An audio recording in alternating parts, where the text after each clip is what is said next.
Today we'll discuss about cells and its address or its name. Cell, what is cell? Cell is simply a intersection between column and rows. For example, if we select column A and row 1, so this point will come basically for the intersection between column A and row 1. So this have the unique address. This is a cell, single cell, and it has a unique address A1. Similarly, this is B1, C1, this is B3, and you can look the address in the name box that is given here. So you see that this is a B3 address, this is C5 address, C7 address.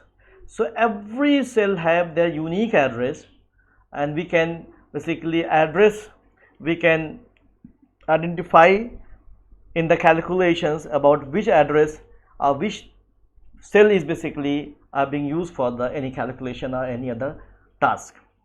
Now come to the address of, this is about the single cell address. Come to the multiple cell address. Suppose we have going to we are selecting more than one cell. So what will be the address? So for the multiple cells address, we have to look about the first cell address and then the last cell address.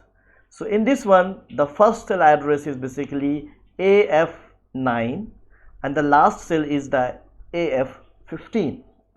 So these are the two addresses you have to look for the multiple cells, number one.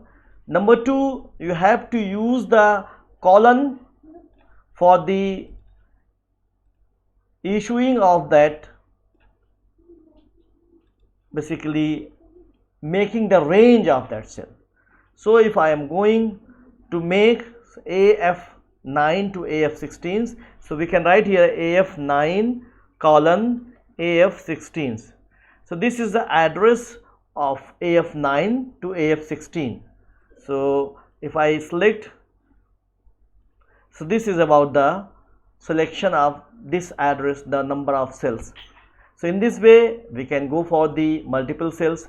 Again, for example, this is the selected area. We have to find out the first cell of this selected area. So the first cell is the AE10 and the last cell is the AF15.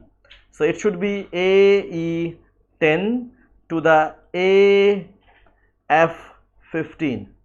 So if I am going to select this area, so basically AE10 colon AF15.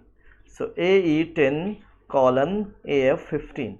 So this is the address of the area selected by the first and the last one.